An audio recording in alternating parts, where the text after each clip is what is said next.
조금 늦었지만 새해 복 많이 받으십시오. 송구영신 예배 때 못 뵌 분들이 있어서 인사를 드리는 겁니다. 새해에도 하나님의 그 형통하심이, 하나님의 뜻과 계획과 인도하심의 그 은혜가 여러분들 개인의 삶과 가정과 하시는 모든 일들 가운데 넘치기를 바랍니다. 이 믿음이라고 하는 게 참 소중한 겁니다. 세상 사람들이 다 가지고 있지만 딱 한 가지 가지고 있지 않은 것이 바로 믿음입니다. 믿음. 믿음. 세상 사람들은 믿음을 안 가지고 있습니다. 뭐 부귀와 영화 뭐 다른 거 다 가지고 있을지라도 우리에게 가장 좋은 것 한 가지가 있으니 그게 하나님 주신 믿음입니다. 이 믿음으로 우리의 삶이 세상 사람들과 비교했을 때 때론 못하고 때론 좀 어려움이 있고 낭망함이 있어도 그것들을 다 이겨낼 수 있는 힘, 도구, 방법, 이 믿음인 겁니다. 믿음을 사용하셔서 2016년도 한 해도 정말 하나님 보시기에 기뻐하시는 그런 복된 한 해가 되었으면 좋겠습니다. 한 해의 이름이 조금 좀 표현하기 좀 어려운 이름입니다. 네, 병신년. 네, 그래서 입에 담기가 좀 어려운 그런 해지만 어쨌거나 병신년 이 한 해가 정말 하나님 보시기에 또 우리 서로가 볼 때 격려가 되고 위로가 되고 기쁨이 되었으면 좋겠다라는 생각을 가집니다. 교회 안에 올 때 여러분들 어떤 마음을 가지고 교회에 오십니까? 그러니까 주일날 오전에 예배 드리러 오기 전에 여러분의 마음 상태는 어떻습니까? 네. 하늘나라 가는 기분으로 막 오십니까? 아니면 뭐 어쩔 수 없이 가야 되는 뭐 그러한 하루의 일과니까 그냥 그런 마음으로 오십니까? 사모하는 마음을 가지고 와야겠죠? 사모하는 마음, 기뻐하는 마음, 하나님께 감사하는 그 마음을 가지고 와야 합니다. 하나님 전에 올 때 교회가 이 믿음이 있는 그리스도인들의 이 모임 아닙니까? 믿음이 있는 사람들의 공동체입니다. 그것이 교회죠. 믿음이 없는 사람들의 모임은 교회라고 하지 않습니다. 그렇죠? 무슨 뭐 동아리, 무슨 모임, 무슨 모임 이렇게 얘기할 수 있습니다. 근데 그리스도인들의 이 모임인 교회는 은혜를 사모하는 마음으로 모여진 곳입니다. 하나님의 은혜를 사모하는 마음. 만일에 교회 안에 이 은혜가 없게 된다면 어떻게 될까요? 내가 교회를 끊임없이 예배에 참석하고 성도들과의 교제도 나누고 그 모임 가운데 오는데 이 모임 안에 이 교제 안에 하나님 주시는 은혜가 없습니다. 그럼 어떻게 되겠습니까? 우리의 모임은 세상의 모임보다 저급한 겁니다. 목적도 없고 기쁨도 없고 감사도 없고 내가 오늘 이 모이는 이 자리에 오늘 드려지는 이 예배 우리의 만남과 나눔 가운데 교제 가운데 하나님 주시는 은혜가 넘치기를 사모하는 마음으로 오셔야 됩니다. 그래서 올 한 해 이렇게 기도하며 나아갔으면 좋겠습니다. 하나님, 우리 월평동산교회가 올 한 해 동안에 특별하게 올 한 해 동안에 정말 은혜가 풍성한 그런 교회 되어질 수 있도록 하나님 도와주십시오. 우리 구역 안에, 우리 모임 안에, 우리 각 기관 안에 은혜가 풍성하게 넘쳐지는 그런 한 해가 되어질 수 있도록 하나님 도와주십시오. 이렇게 기도하며 나아갔으면 좋겠습니다. 특별히 오늘 우리가 읽은 이 본문 말씀의 이 주인공 다윗은 정말 은혜를 사모하는 사람이었고 하나님 은혜를 입은 사람이었습니다. 그래서 그 하나님의 은혜로 하나님의 세우신 교회, 이 다윗 시절에는 성막 또는 혹은 성전이겠죠. 이 교회를 지극히 사모하는 사람이었습니다. 너무너무 좋아하는 사람이었습니다. 그는 어찌하든지 하나님의 마음을 기쁘게 하고자 하는 마음을 가지고 있었습니다. 그리고 성전을 향하여서도 동일한 마음을 가지고 있었죠. 시편 84편 10절에 그가 이렇게 고백하며 노래합니다. 주의 궁정에서 한 날이 다른 곳에서 첫날보다 나은즉 악인의 장막의 거함보다 내 하나님 문지기로 있는 것이 좋사오니. 내가 주의 전에 있는 것이 궁전에 있는 것보다 내가 더 좋다, 더 기쁘다, 더 감사하다, 이런 노래인 거죠. 근데 이게 만일에 우리에게 있어서 이게 바뀌면 어떻게 되겠습니까? 내가 궁정에 있는 것보다 교회에 있는 것이 더 좋다, 내가 집에 있는 것보다 교회에 있는 것이 더 좋다, 이런 고백이 이게 바뀌면 어떻게 되겠습니까? 이게 문제가 되겠죠? 내가 교회에 가는 것이, 아이고, 이렇게 되면 어떻게 되겠습니까? 큰일이죠? 큰 문제입니다. 다윗에게는 한 꿈이 있었습니다. 다윗에게는 꿈. 그것은 바로 성전을 짓고자 하는 꿈입니다. 성전, 하나님의 거하시는 성전을 짓고자 하는 것이 다윗의 평생의 소원이었습니다. 그래서 자신의 손으로 하나님의 전인 성전을 지어서 하나님께 드리고 싶어 했습니다.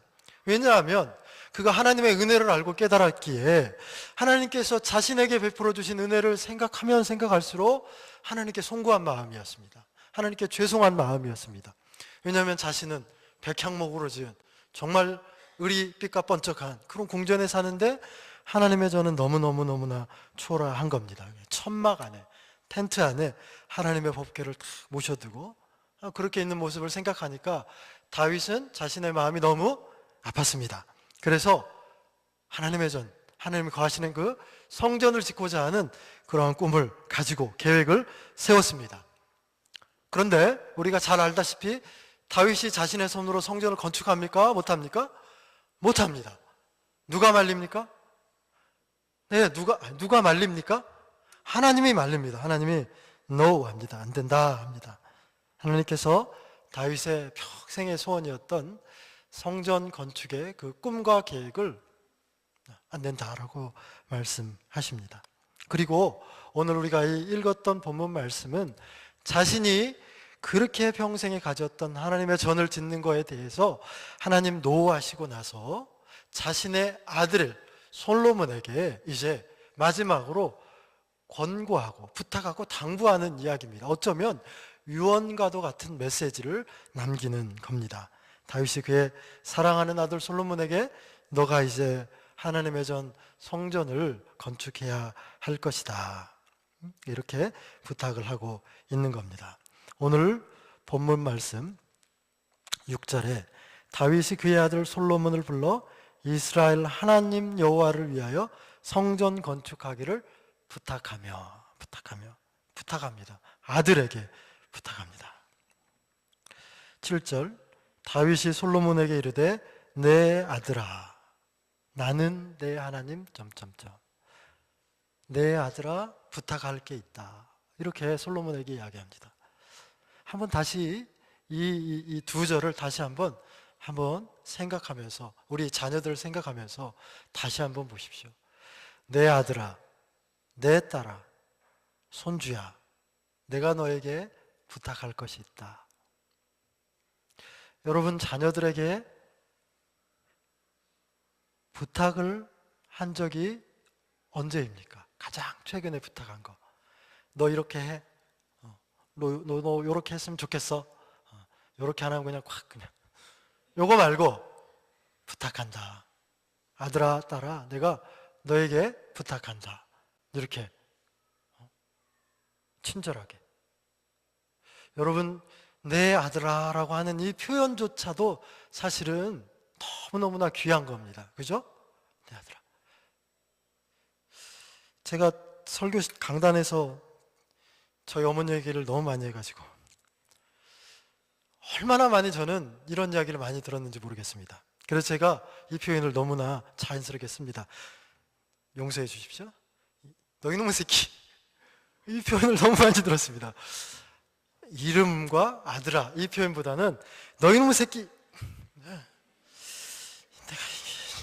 물론 잘못했으니까 그런 말씀을 많이 들었겠죠. 네.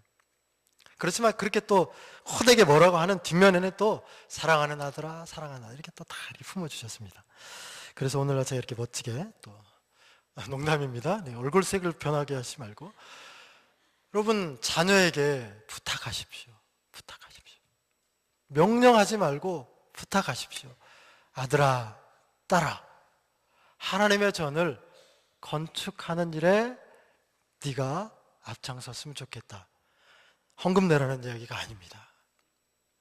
하나님의 교회를 세워가는 일들 가운데, 하나님의 나라를 이루어가는 일들 가운데, 주의 역사를 우리의 삶 가운데, 우리의 역사 가운데 이루어가는 일에 네가 좀 앞서서 그 일들을 감당하면 좋겠다. 그렇게 권면하고 부탁하면 얼마나 좋겠습니까? 그죠? 믿음의 부탁, 믿음의 권면. 어쨌든 간에 다윗은 솔로몬에게 그렇게 부탁합니다. 내 아들 솔로몬아, 네가 나 대신에 하나님의 성전을 지어다오. 하나님이 너에게 그 일을 맡기셨단다. 성전을 지어라. 하나님 앞에 늘 바로 서거라. 너에게 맡겨진 그 사명들을 충성스럽게 감당하거라. 이렇게 유언적인 메시지를 부탁합니다. 우리 모두가 다 우리 자녀들에게, 또 우리 이 교회 안에 후손들에게 이러한 하나님의 일들을 부탁하는 그러한 마음들이 풍성하게 넘쳐나서 우리 하나님이 우리 부모님들을 통하여서, 우리 어르신들을 통하여서 나에게 이런 부탁을, 이러한 명령을, 이러한 또 사명을 주셨구나, 이러한 사실들을 끊임없이 깨닫고 그 일들에 참여하며 나가는 교회가 되어졌으면 참 좋겠습니다. 원래 표현이 함께 지어져가는 교회입니다. 내가 혼자 지어져가는 것도 아니고 우리 어른들이 지어가는 것도 아니고 영아부에서 노년에 이르기까지, 어른에 이르기까지 모두가 다 함께 한 마음으로 교회를 세워가고 지어가는 일들에 우리가 동참해야 하기 때문에 이렇게 부탁하십시오. 그렇다면 왜 다윗은 성전을 짓지 못했을까요? 8절 말씀입니다. 8절을 한번 같이 읽어보겠습니다. 시작. 여호와의 말씀이 내게 임하여 이르시되 너는 피를 심히 많이 흘렸고 크게 전쟁하였느니라. 내가 내 앞에서 땅에 피를 많이 흘렸은즉 내 이름을 위하여 성전을 건축하지 못하리라. 다윗은 왜 안 됩니까? 내 피를 너무 많이 흘렸기 때문입니다. 너에게서, 너의 손에서 피 냄새가 난다. 넌 전쟁의 사람 아니냐. 너의 손에 너무 많은 피가 묻어 있다. 그래서 너는 안 된다. 그렇지만 네 아들은 된다. 다윗 너는 안 되고 네 아들 솔로몬은 된다. 이렇게 말씀하는 겁니다. 그런데 이 하나님의 말씀이 다윗에게는 어떻게 들렸을까요? 참 섭섭하게 들리는 거죠. 아니, 다윗이 언제 자기가 먼저 발붙고 하나님 또 이스라엘을 위해서 내가 나서서 싸우겠습니다. 그래서 전쟁을 막 즐기고 사람 죽이는 일들을 막 기뻐하면서 막 그렇게 한 적이 없지 않습니까? 하나님께서 다윗을 어려서부터 부르고, 그리고 하나님께서 허락하신 전쟁 가운데 들어가서 또 그 전쟁을 모두가 다 하나님이 승리하게 하셔서 또 승리한 거 아닙니까? 그러니까 전쟁을 하나님께서 다윗에게 맡기고 또 승리하게 하셨고, 그래서 다윗이 처럼 이 통일왕국, 이 이스라엘의 통일왕국에 좀 위대한 군주가 된 것 아니겠습니까? 자신이 이스라엘의 영토를 넓히겠다, 식민지를 많이 개척해야겠다, 이런 제국주의적 야욕을 가지고 한 게 아니지 않습니까? 하나님 명령을 하고 그 명령에 순종해서 전쟁을 하다 보니 어쩔 수 없이 손에 피를 묻힌 건데, 하나님은 그것 때문에 다윗의 하나님을 향한 소망함, 그 꿈, 일생일대의 그 꿈을 안 된다라고 하는 겁니다. 다윗은 서운할 수 있는 겁니다. 섭섭할 수 있는 겁니다. 하나님이 나를 뒤통수 치시네? 이럴 수도 있는 겁니다. 그렇죠? 평생 그렇게 내가 하나님 부르셔서 한 일 내가 다 했는데 내가 이제 하나님을 위해서 먼저 하나 하겠다라고 하는데 그건 안 된다라고 하니까. 여러분은 어떻습니까? 여러분은 교회를 세워가는 일들 가운데 내가 하고 싶은 일들이 분명 있는 겁니다. 기관, 부서, 또 어떤 모임에서든지. 내가 하고 싶은 일이라고 해서 그것이 꼭 하나님의 일은 아니라는 사실을 오늘 성경이 가르쳐주고 있는 겁니다. 다윗처럼 정말 하나님과 동행한 사람에게서도 다윗이 그 일들을 너무나 하고 싶었지만 그건 내 뜻이 아니다, 내 뜻이 아니다 이렇게 말하지 않습니까? 그러니까 내가 오래 고민하고 오래 숙고하고 또 기도하면서 이게 하나님의 뜻이겠지라고 확신 가운데 있을지라도 때론 그게 하나님의 뜻이 아닐 수도 있다는 사실을 우리의 염두에 두어야 합니다. 왜일까요? 왜일까요? 내가 하고 싶어하는 일들에 대해서 너무 몰입하고 집착하게 되면 그것 때문에 교회 공동체가 와해될 수 있기 때문입니다. 와해될 수. 하나님의 뜻이 진정으로 어디에 있는지에 관하여서는 그 누구도 사실은 장담할 수 없습니다. 내가 하나님의 뜻을 온전히 다 알고 있으니까 내 뜻만 따르고 나만 따라와, 이렇게 할 사람 세상에 아무도 없는 겁니다. 우리는 늘 겸허한 마음으로 하나님 순간순간마다 주시는 그 지혜로움으로 하나님의 뜻들을 분별해 나가면서 성도가 그 마음과 마음을 합하여서 또 기도가 엮어져서 하나님의 뜻을 그렇게 찾아가고 일하며 나아가야 되는 겁니다. 어쨌거나 다윗의 그 마음에 대해서는 하나님 받으셨지만 다윗의 손으로 성전을 짓지 않게 하십니다. 그러면서 9절 말씀을 이렇게 합니다. 9절 말씀, 다윗이 이제 하는 이야기죠. 다윗에게 하는 이야기죠. 한번 같이 9절도 읽어볼까요? 시작. 보라, 한 아들이 내게서 나르니 그는 온순한 사람이라. 내가 그로 주변 모든 대적에게서 평온을 얻게 하리라. 그의 이름을 솔로몬이라 하리니 이는 내가 그의 생전에 평안과 안일함을 이스라엘에게 줄 것임이니라. 보라, 보라. 성경에서 보라라고 시작되는 문장은 참 중요할 때 나옵니다. 보라. 예수님 태어날 때도 보라 이렇게 나오죠. 보라, 다윗아, 내게 한 아들을 줄 테니 그 아들의 이름은 무엇이다? 솔로몬이다. 그 솔로몬의 이름의 뜻은 무엇이다? 저를 보지 마시고 성경을 보시면 나오죠. 하반절에 평안과 안일함을 이스라엘에게 줄 것이다. 솔로몬, 샬롬이란 말입니다. 평안, 안정함이란 말입니다. 다윗아, 보라. 네 손으로는 성전을 짓지 못하지만 너의 마음을 내가 받아 너의 아들, 너의 후손에게서 성전을 짓게 할 터인데 그는 쉼의 사람이 될 것이다. 쉬는 쉼의 사람이 될 것이다. 내가 그를 위하여 그를 미워하는 모든 사람들로부터 쉼이 있게 할 것이다. 모든 열방으로부터. 그리고 그의 이름을 솔로몬이라 할 것이다. 곧 평안이다 라고 할 것이다. 그가 살아생전에 그에게 평강과 안전을 내가 줄 것이다. 이게 9절 말씀에 이렇게 풀으면 그렇게 되는 겁니다. 솔로몬, 다윗의 아들 솔로몬이 쉼의 사람, 평화의 사람, 평강의 사람이기 때문에 다윗은 성전 짓는 일이 안 되고 솔로몬은 된다는 것이 하나님의 뜻입니다. 이게 무엇을 의미할까요? 이게 무슨 뜻일까요? 여러분, 구약의 성전, 성막이 의미하는 바가 뭡니까? 성막.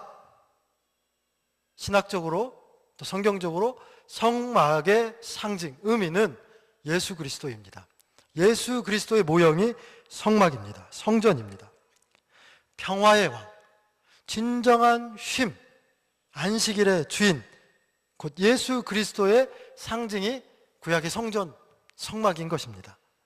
이스라엘이 성전을 지은 것, 성막을 지은 것은 애굽에서 탈출하여 한 나라를 이룰 때부터 시작하게 됩니다. 율법을 받고 그리고 성막을 이제 하나님으로부터 설계도면을 받고 그렇게 지게 됩니다. 국가가 세워지면서 성막이 들어옵니다. 그리고 그 성막을 중심으로 하여서 이스라엘은 광야에서 가나안으로 행군하며 나아갑니다. 이스라엘 온 백성의 중심에 성막이 있는 겁니다. 성막은 뭐의 상징이라고요? 예수 그리스도, 평화의 왕, 쉼의 주인, 예수 그리스도의 상징인 성막을 중심으로 이스라엘이 광야에서 그 혹독한 시간들을, 그 싸움들을, 전쟁들을 하나님 계시는 이 성막을 중심으로 해서 모여서 나아가는 겁니다. 가나안 땅으로.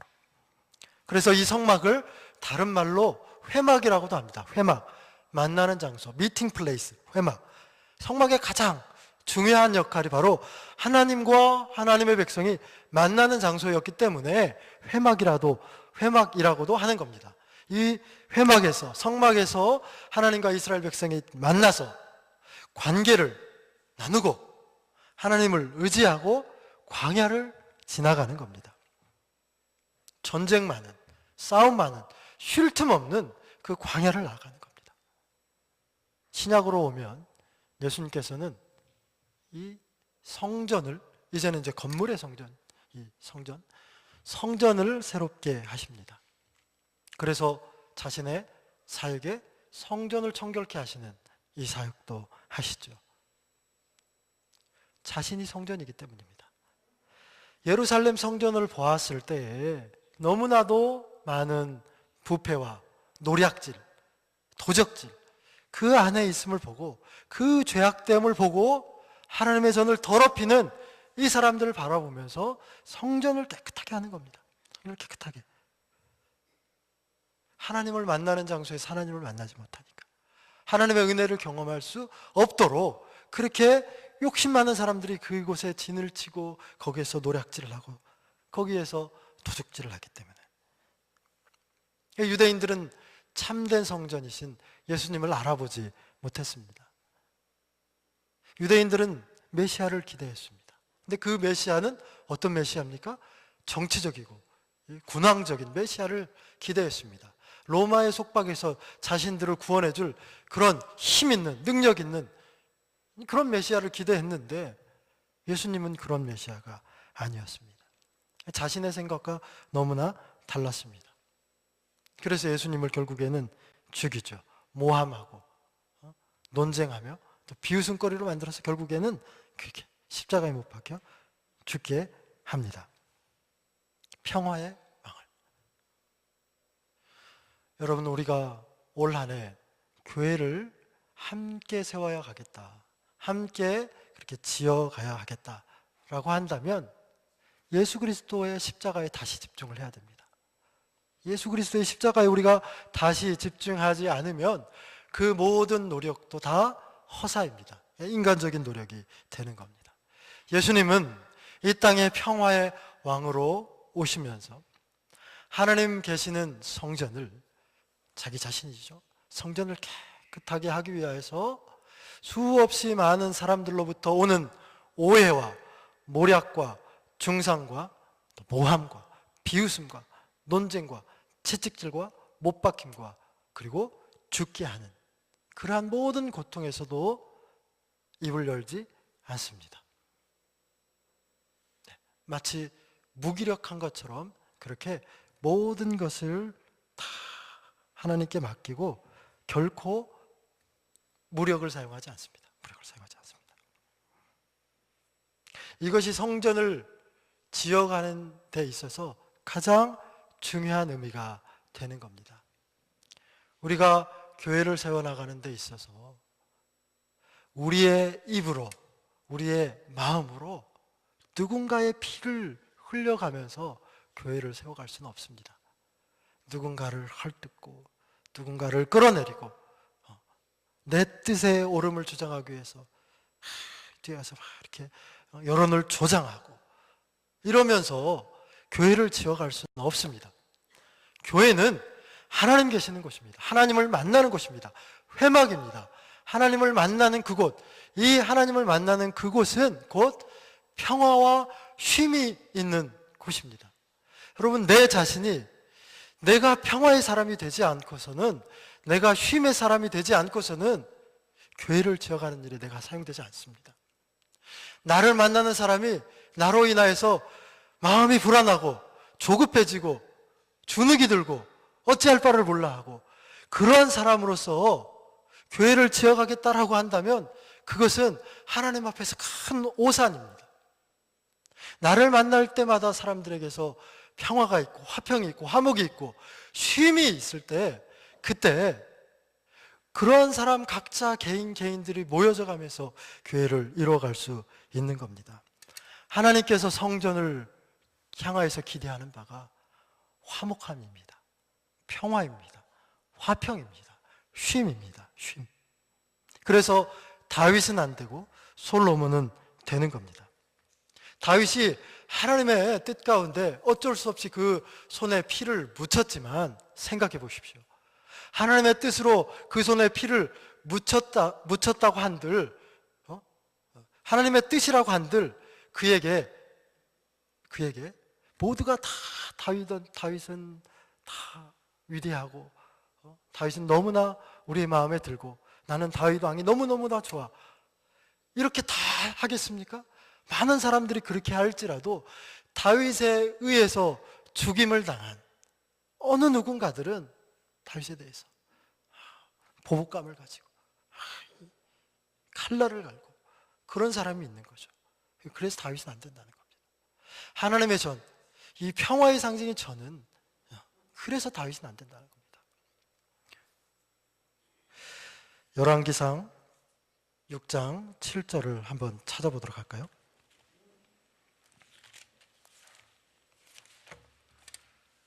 앞쪽으로 좀 넘어가면 열왕기상 6장 7절 520면입니다. 제 책으로는 520면. 6장 7절 520면 또는 519면 열왕기상 6장 7절을 함께 읽어보도록 하겠습니다. 시작. 이 성전은 건축할 때 돌을 그 뜨는 곳에서 다듬고 가져다가 건축하였으므로 건축하는 동안에 성전 속에서는 방망이나 도끼나 모든 철 연장 소리가 들리지 않았다. 이제 솔로몬이 아버지의 유업을 받아서 성전을 짓기 시작합니다. 7년 동안 15만 명 이상의 사람들을 동원해서 어마무지하게 큰 재료들, 돌이라든지 금이라든지 나무라든지 이런 것들을 가지고 성전을 짓기 시작합니다. 가장 많이 들어간 재료가 돌입니다. 돌. 이 돌을 가지고 성전을 짓기 시작하는데 왕상 6장 7절의 말씀을 보니까 공사장에서 소음이 있습니까? 없습니까? 소음이 없습니다. 이 무소음 공사를 하는 겁니다. 그런 공사가 있는지 모르겠지만 지하철역 공사할 때 보면 지하철역 그 도로 밑에서 공사하기 때문에 그 안에서 공사하는 소리가 잘 안 들리긴 하는데, 어쨌거나 이게 지금 3000년도 더 된 일입니다. 어마어마하게 큰 돌과 이 같은 재료들을 가지고 성전을 짓는데 망치 소리, 도끼 소리 이런 소리가 안 들린다는 겁니다. 정 소리 이런 게. 왜 안 들렸을까요? 왕상 6장 7절에 보니까 돌 있는 곳에서 미리 재단하고 깎아서 거기서 떠서 공사장으로 가져오는 겁니다. 그대로 이동해서 거기서는 뭐만 합니까? 블럭을 맞추기만 하는 겁니다. 거기서도 이렇게 깎아내지는 않습니다. 그래서 이 성전을 짓는 그곳에서는 소리가 나지 않았답니다. 돌소리가 나지 않았다는 겁니다. 돌과 돌이 다 깎여져서 딱 맞물려서 하나님의 전이 올라가게 되는 겁니다. 그리고 그 공사장에서는 유일한 소리, 한 소리만 들립니다. 들리지 않는 하나님의 소리만 들립니다. 이것이 하나님의 성전을 지어가는 방식입니다. 교회는 바로 그렇게 지어져 가야 하는 겁니다. 돌과 돌이 다 깎여지고 다듬어지고 그 모난 부분들이 다 떨어져 나가서 교회를 지어갈 때 이 돌과 돌이 틈없이 딱 맞물리는 것처럼 성도와 성도가 그렇게 연합돼야 되는 겁니다. 연합돼야 됩니다. 여기에서 소리가 나면 안 됩니다. 이 깨는 소리가 나면 안 됩니다. 또 안 맞으니까 깨고, 계속 안 맞으니까 또 깨고, 이런 소리가 나서는 안 됩니다. 교회는 그렇게 지어가는 것이 아닙니다. 나에게 원망과 불평과 시기, 질투, 헐뜯고 깎아내리고 하는 것들이 있다면 여러분 먼저 하나님 앞에 가서 그것들을 하나님 다듬어 주십시오. 깎아 주십시오. 그렇게 다 하나님께 쏟아놓고 하나님의 손길로 다듬으심을 받은 이후에야 성전을 짓는 일들 가운데 연합하시기를 바랍니다. 내가 다듬어지지 않고서 성전이, 교회가 하나가 될 수 없습니다. 하나가 될 수 없습니다. 내가 먼저 하나님 앞에 나가서 나를 좀 깎아주십시오. 나의 모난 부분들을 다 이렇게 하나님께서 반듯하게 다듬어 주십시오. 늘 그렇게 하나님 앞으로, 주의 십자가 앞으로 나가기를 바랍니다. 하나님이 거하시는 저는 바로 평화와 쉼의 그러한 공간이기 때문입니다. 화평함. 마지막 이 말씀만 좀 드리도록 하겠습니다. 평화의 왕이신, 화평의 왕이죠, 돌리면. 예수님께서 마태복음에서 이렇게 말씀하시죠. 화평하게 하는 자는 복이 있나니 그가 하나님의 아들이라 일컬음을 받을 것이다. 네. 내가 오늘도 교회 안에서 화평을 이루어가는 존재가 아니고 자꾸만 불화를 이루어가고 있다면, 그리고 그렇게 교회를 세워가는 일들 가운데 고집스레 사역하고 있다면, 여러분, 그것은 하나님의 뜻이 아닙니다. 하나님의 아들들, 하나님의 자녀들은 화평케 하는 사람입니다. 화평은 십자가 앞에 우리가 다시 한번 설 때 가능합니다. 나 자신을 주님께 맡기고 주의 십자가 앞에 나를 못 박을 때 가능한 것입니다. 그래서 모든 사람을 우리가 주의 십자가의 그 사랑으로 끌어안고 격려하면서 우리 교회 안에서 내 개인의 목소리가 나지 않고 벽돌과 벽돌이 꼭꼭 알맞게 들어맞았던 것처럼 그렇게 하나님의 소리만 듣고 하나님의 주시는 그 평화로움과 그 쉼이 가득한 그러한 교회로 아름답게 지어져 가기를 소원합니다. 기도하도록 하겠습니다. 하나님 아버지, 사랑하는 월평 동산교회를 주의 손에 맡기오니 하나님께서 우리 각자 하나님의 자녀 그 심령들을 만지셔서 하나로 연합되게 하시고 아름답게 지어지게 하셔서 이 땅 가운데 주께서 하시고자 하시는 그 평화의 일, 화평의 일, 쉼의 일들을 잘 감당하며 나갈 수 있도록 도와주옵소서. 모든 말씀 예수 그리스도의 이름으로 기도드립니다. 아멘.